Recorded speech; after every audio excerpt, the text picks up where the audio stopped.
Talk to me. WSRadio.com.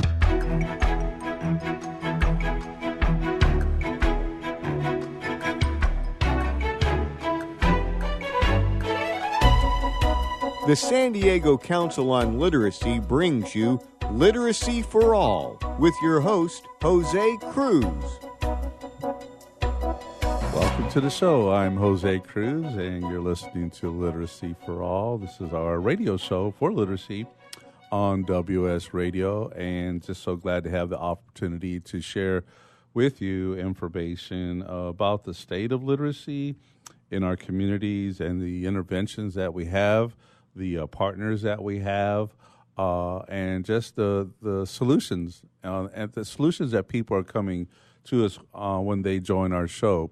And so we have a diversity of partners that either show up in the studio or call us from different parts of the country to share what they're doing to address the challenges.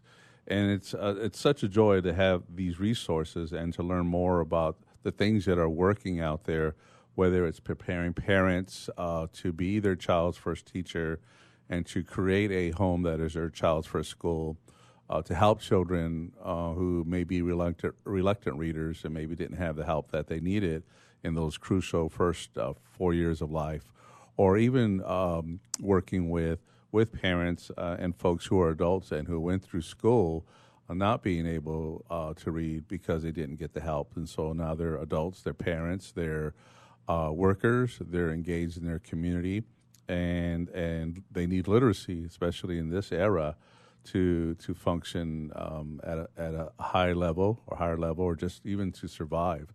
And so we live in a time now where we depend on the printed word for everything. As much as we depend on technology, we also rely on the printed word. And so if you look back, if you went to 70 years ago, 80 years ago, you were considered literate if you could sign your name. That's all you had to do. It was the age of industry and agriculture. And so when you look at the definition of literacy, you're really having a conversation about what does an individual need in order to perform in their roles professionally or just personally. What are the things that they need?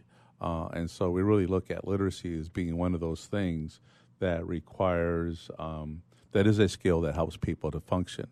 And so there's no definition of literacy. I mean, I can give you the definition. There is a national definition that says that literacy is the ability to read and write and do computations in order to meet a person's professional, personal needs. That's not a grade level. That is more dependent upon what do I want to do as a person. Can I do it? Is my ability to read or my low-level reading ability stopping me from doing these things, or stopping me from doing them in a way that interferes with my ability to function? So people have to ask themselves, what do I want to do in life? Do I have the skills to do that? And we have programs out there, and I can use San Diego as an example, but we have programs out there that are helping individuals at all age levels, providing free help so that they have the skills to function in our society. When we look at what's missing out there, it really does come down to resources. It comes down to opportunities. Even school districts will say, we don't believe in the achievement gap. What we have is a resource gap. What we have is an access gap, an opportunity gap. And even as we look at our recalculation of literacy figures in San Diego County, we see exactly what that means. If you know the San Diego area, for example, you'll know that La Jolla is a affluent community, quite affluent. And if you look at our literacy statistics as they relate to communities in San Diego County, well, La Jolla ranks as the most literate community in San Diego County. The least literate communities in San Diego County are in San Isidro by the border, or what we call the southeast communities, not Barrio Logan. Barrio Logan is a little bit more east downtown, versus Southeast San Diego. Again, high numbers when it comes to the percentage of adults who are reading at low levels of literacy. And then you look at our most literate cities, Encinitas and Del Mar. Again, the residents there tend to be affluent versus National City, which is our least literate community. Now, this is a community where 70% of individuals age 5 and over do not speak English as a first language, and that's not a bad thing. But usually, if that's the case, if English is not your first language, then you have to learn English, and that will also affect your ability to read in English, which will affect your ability to function. So you have a number of things coming into play that are actually quite clear to us. That we're looking at cycles of poverty, we're looking at access issues, opportunity issues, resources that are not being accessible to all individuals. And what we're seeing in the communities that we're targeting, the ones that we're most concerned about, is the same things, that there are family stability issues, resource issues, and just a whole lot that has to be provided so that people not only have literacy skills, but also have a number of things that you need to function in society. So it's a lot of things at the same time. And our particular focus is literacy. So we're into our first segment here. I'd like to introduce our first guest for the day, and this is in segment 1, and we'll get into segment 2. And here to help us actually with another aspect, another service population in the community that needs our help. And again, when just talking about the whole issue of family stability, I mean, this is quite the essence. With us is Jeff Wiemann. He is the executive director of the Angels Foster Family Network. Welcome to the show, Jeff. Thank you so much for having me. It's great to be here this morning. So glad to have you. And Jeff, just tell us in brief, what do you do at the Angels Foster Family Network? Sure. Our focus is finding amazing families that can care for children 5 and younger in foster care. Foster care here in San Diego County, there's about 3,000 kids, 1,000 of which are 5 and younger. And, you know, I learned some things as you and I have chatted before, and you've addressed our literacy network. So glad to have additional information, again, about a population that for a lot of us we don't see it. You know, we hear a little bit about it. So yeah, this is a group that's out there that needs our support. What is the difference? I'm just getting to the real basics, and I learned this from you. The difference between adoption and foster care, or being a foster parent. Right. A foster parent is going to care for a child that comes into care because their parents have had some challenges in life and they could no longer care for them. And it gives the parents the opportunity to get back on their feet, maybe get some anger management, maybe get some addiction counseling, maybe learn just how to be a parent for the first time. And that way they can get their child back through foster care.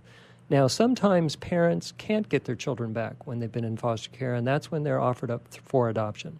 Okay, very good. And so your emphasis is foster care. So you're helping to address immediate family stability issues. Is that fair to say that? Exactly. Foster parents stand in the gap. They step in to be able to take over and parent that child until their parents can get them back. Now, sometimes, like I said, parents can't get them back because they can't recover from addiction. They can't handle the anger management. Maybe there's just something else going on mental health-wise. And that's when they go out to adoption. Very good. And your agency is more concerned because you're not really, your target population is not the foster, it's not the parents, it's the foster parents. It's helping the child out while the parents are doing something else to get their lives together. Exactly. Our focus is solely on caring for the child. The County of San Diego offers other services for the biologic parents so they can get their children back. And again, we focus solely on the care of the child and the stability of the child. And you have direct experience. So you are a foster parent? Yes. My family actually fostered through my agency before I came there, and it was the most rewarding experience I can truly say for my family and myself. Very good. And tell us about the follow-up or the history of what's happened since with How many foster children? Sure. We fostered a little baby boy. He was 6 weeks of age when we brought him home, and he just stole our hearts of our entire family. And we had him for about 4.5 months until we handed him off to his paternal grandmother, who later adopted him. Now, that was just over 5 years ago, and I'm happy to report today he's a vivacious little 5-year-old. And this fall, he started transitional kindergarten at the same school as my youngest son. So they're like two brothers. And you would call that a success story, wouldn't you, in the scheme of things? Or is it, there's variations maybe of success stories where kids get to be with their parents, for example? Right. Again, my agency, Angels Foster Family Network, focuses on reunification, which means, we want the children to go back to their family. And in this case, he went to his grandmother, and it is a success because this child knows that he's got so many loving adults around him to make sure that he's going to be successful in life. Now, you have a particular emphasis. I think you're probably making the rounds right now. That's my sense, Jeff, that you have a certain need, and we're going to take a break in a second. But what and I want you to give us your website and contact information. What is the thing that you need to do your job better? The thing we need the most is more families that'll open their hearts and homes to a child in need. Very good. And so anyone, and I shouldn't say it that way, a lot of people would qualify for being a foster parent, and maybe they don't know it. Yes, I mean, anybody that has a love of children and a love of family qualifies. Very good. Well, let's talk more about that. What you need, what it takes to be a foster parent, and what are the things that should be taking place. Like, we're concerned about the literacy piece, but what are the things that should be taking place out there that assure us, or help to assure us, that we have children who have all the things that they need so they can emerge as healthy adults eventually, right? So we'll be back. This is Literacy for All Radio. I'm Jose Cruz, and we're on WS Radio, the worldwide leader in Internet talk.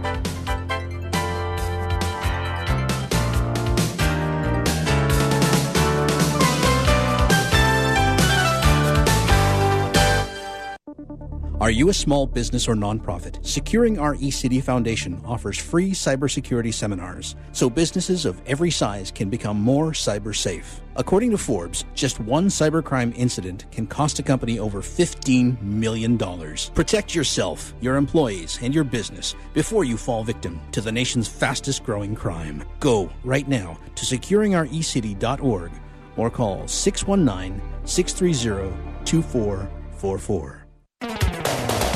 Looking to be a successful entrepreneur? The virtual assistant industry continues to be a top choice for those looking to start their own business. The problem can be how to become a virtual assistant.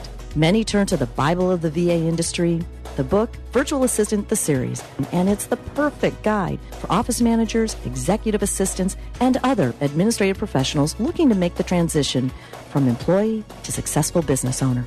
Go to vatheseries.com to get your copy today. Small businesses are the lifeblood of America's economy. Every Thursday, SBA Radio interviews industry professionals and is dedicated to provide small businesses with timely insights and innovations. Visit www.sbaradio.us for details. Homeless veterans and their families are suffering and need our support, but many won't ask or don't know that help is within reach. Veterans Community Services is here to help. Amazingly, about 35% of the homeless in our neighborhoods are veterans with families. Low-income veterans or their friends are encouraged to contact Veterans Community Services and reach out for help with housing and other services. Call now, 800-974-9909. Securing Our eCity Foundation is a nonprofit organization focused on cybersecurity awareness and education.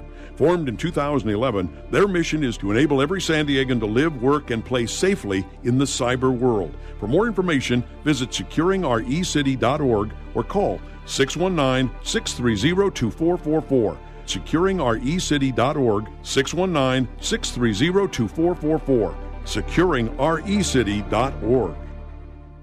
Donate cash, furniture, clothes, and other gently used household items to Father Joe's Villages and get a nice tax break in April. Every donation is tax deductible. Believe you can make a difference. Be Father Joe. Go to neighborhood.org or call 1-800-HOMELESS to donate today. Life is full of misadventures, from car crashes to home fires to getting choked out on the mat. Yes, I said getting choked out because I'm Carlos Kramer, jiu-jitsu competitor, MMA and media personality, and mild-mannered insurance agent. You can follow my adventures on Kick-Ass Radio, and I can protect you from life's misadventures at Kramer Insurance. Home, auto, life, business, and workers' comp. We're at KramerINS.com, and I want you to join my world.